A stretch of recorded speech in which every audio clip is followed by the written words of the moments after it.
I used to skateboard.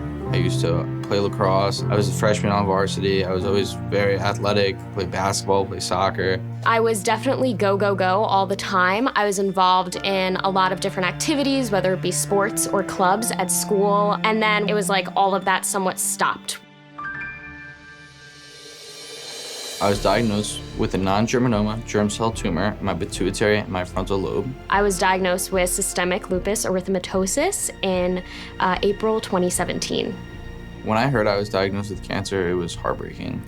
It was like getting a brick thrown at your head. I think emotionally, it took a little while to actually set in. I didn't let people see any of the pain that I was in or the struggles that I felt, so emotionally it was a lot harder. And when I would get home is when I would normally feel a lot more of the troubles behind it. So it was just a whirlwind of just emotions, tears, love, and just being surrounded by everyone that I knew.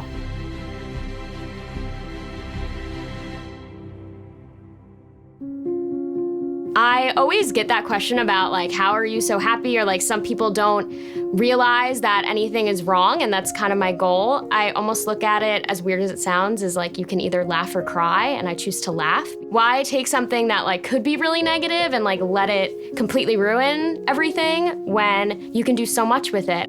When I was sick, I felt that I had so much energy mentally bundled up within, and I needed to give something out to others.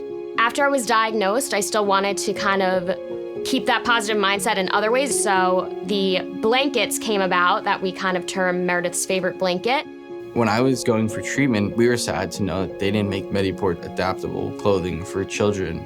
And then I saw little kids walking around the hospital, and they'd be in their gowns, which were never fitted to size for them, so they'd be tripping. From my experience, hospital blankets are not the best, so we decided to first start donating them to pediatric patients, but even people all around the country have received blankets, so it's definitely expanded a lot since the start. People wanted to send me gifts and everything. I was like, stop sending me gifts, send me t-shirts. And my grandmother was sewing up the t-shirts, and then when going to clinic, I would distribute them to different kids. It made me feel that I wasn't forgotten, and I wasn't wasting my time through treatment, as I was still doing something. I think the power of giving back is huge. I think it just makes everyone feel so positive. I know it makes me feel positive. It gave me a purpose and something to do when I felt very limited at the time. So all those people that eventually receive those blankets feel that positive effect as well, and I'm very thankful for that. I was in the hospital, and my mom came in the room all teary-eyed, and she was like, they said you have a Make-A-Wish.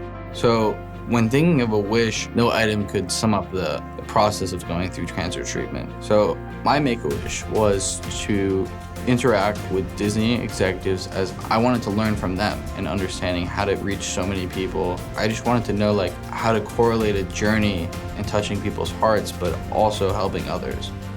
I found out about my wish when I was at the doctor, actually, and I think we're in shock at first.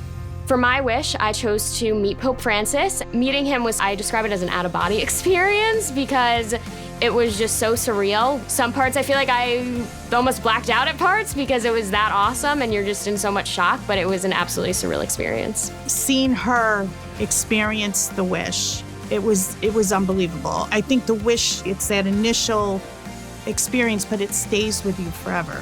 There is not a day that goes by that we don't reflect on the conversations that Jordan had through his Make-A-Wish. Having that knowledge, he can use anywhere he chooses to, whether that's with J-Zips, in a career path, whomever he's speaking to, it has definitely changed him for the better.